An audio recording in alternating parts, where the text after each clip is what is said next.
السلام عليكم. اليوم غادي نحضر معكم تشيز كيك نيويورك الاصلي، كيجي بطريقه سهله مبسطه وبالمكونات بساط، بدون كريم تشيز وبدون كريمه سائله. كيجي رائع بزاف وراقي في المنظر ولذيذ وكريمي. كنتمنى الفيديو يعجبكم وكنتمنى تجربوا الوصفه وتبقاو حتى الاخر باش تشوفوا الطريقه. خليكم على المقادير والطريقه تحضير فرجه ممتعه. عندي هنايا 200 غرام ديال البسكويت، عندي هنايا علبه ونصف ديال البسكويت غادي نطحنو، وغادي عندي هنايا 50 غرام ديال اللوز مطحون، وعندي 100 غرام ديال الزبده ذوبتها وغادي نضيفها فوق البسكويت وانا كنخلط. صافي هنايا كنجيب الطاوه اللي غادي نعمل فيها التشيز كيك، هذه اللي كتفتح ولا اي طاوه تكون دائريه. صافي كنبسط ديك البسكويت ديال التشيز كيك. صافي هنا كندخلو الفرن واحد 8 دقائق غير شويش. صافي كتحسوا ممكن كتحسوا بديك الريحه ديال البسكويت وكتخرجوها، ما كتخليوهاش حتى كتحمر ولا غير شويش. صافي هنايا بعد ما دخلتها الفرن كندوزو للكريمه. عندي هنايا 6 ديال العلب ديال بيرلي، وعندي 2 العلب ديال الكريم ديال الجبن جبلي، 4 مكعبات الفرماج او الكيري اللي متوفر، 2 ملاعق الدقيق، 3 البيضات وصفار بيضه، وملعقه السكر، واحد الكيس ديال السكر الفاني 7 غرام. صافي كنضيفو ديك العلب ديال الجبلي كريمي، وكنضيف 4 ديال المكعبات ديال لافاش كيري او كيري اللي متوفر. مكونات ساهلين وكتجي كيتجي رخيصه، ماشي يعني غاليه ماشي بالثمن ديال التشيز كريمه تشيز كيك شويش طالع في الثمن. بهذه الطريقه هذه تحضروا غير بالطريقه، يعني الطريقه الاصليه ولكن بمكونات بساط.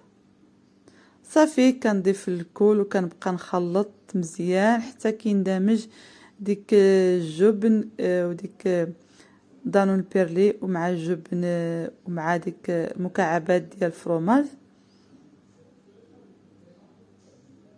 صافي هنا غادي نضيف ملعقه سكر مع السكر الفاني 7 غرام، وغادي نضيف ديك 2 ملاعق ديال الدقيق كتعوضوه بالنشا. انا كنفضل الدقيق كيعطي واحد الكريمي. صافي كنخلط مزيان ديك الكريمه حتى كندمج مع بعضها. صافي هنايا كندوزو البيض، غادي نعمل 3 ديال البيضات وغادي نعمل صفار بيض. غادي نفصل البياض على الصفار وغادي نضيف الصفار فقط، يعني 3 ديال البيضات والصفار بيضه.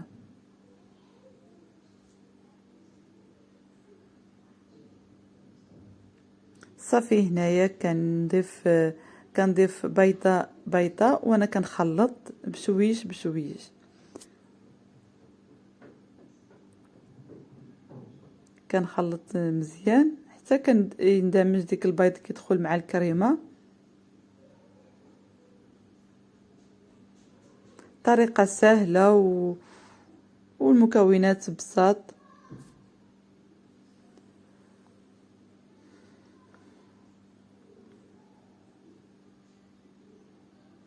صافي كنخلط كنكمل ديك الكميه ديال البيض كامل وانا كنخلط.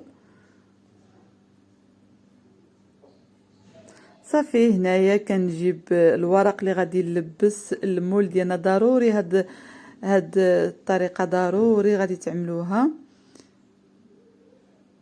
هذه ضروريه.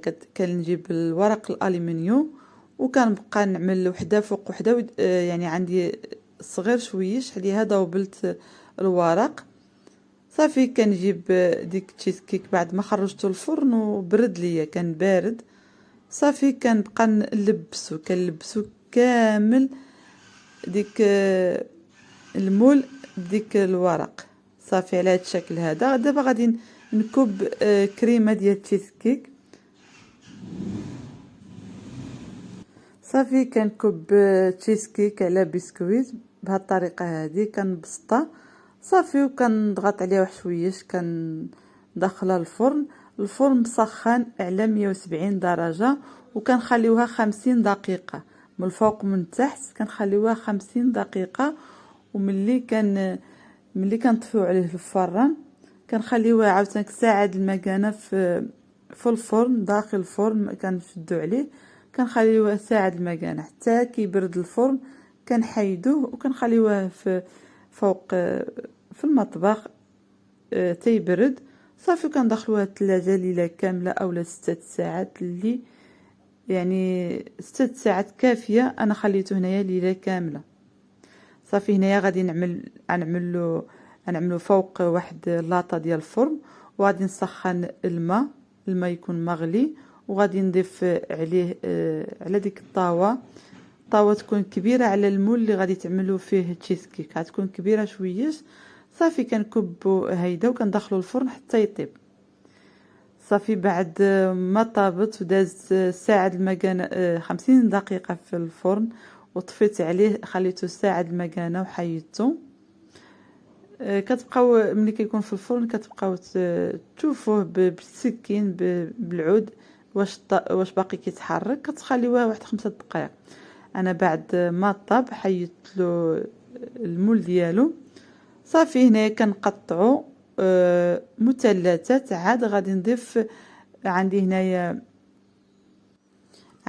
واحد 200 غرام ديال الفريز قطعته وغسلته، غادي نضيف له السكر ونخليه حتى يطيب فحال المربى، ما غاديش نطحنو، نخليه حتى يطيب وصافي. غادي نعملو فوق البوطه حتى يطيب به. غادي نزين به تشيز كيك. بعد ما كنقطع التشيز كيك كامل، بعد ما طاب لي الصوص ديال الفريز كنضيفو فوق تشيز كيك. يعني تخليوها هاد الطريقه هذه، يعني تخليوها هيدا بلا هاد الصوص، اولا كتزينوه بالصوص اللي بغيتو. انا هنايا في الاخر ملي قطعته زينته كامل بالفريز. يعني كنعطيكم جوج طرق. الطريقه الاولى تخليوها هيداك، يعني اذا بغيتو تخليوها هيداك، اولا كتزيدوا عليها طبقه ديال الفريز، كيعطي واحد المنظر مزيون بزاف، كيجي كريمي وكيجي لذيذ في المذاق. تحضروه الضيوف ديالكم، تحضروه الاطفال ديالكم، كيجي من اروع تشيز كيك ولذيذ بزاف. نخليكم الفيديو القادم ان شاء الله، وكنتمنى تجربوا الوصفه، كتجي رائعه والمذاق كيجي احسن. نخليكم حتى الفيديو القادم ان شاء الله، وبسلام عليكم.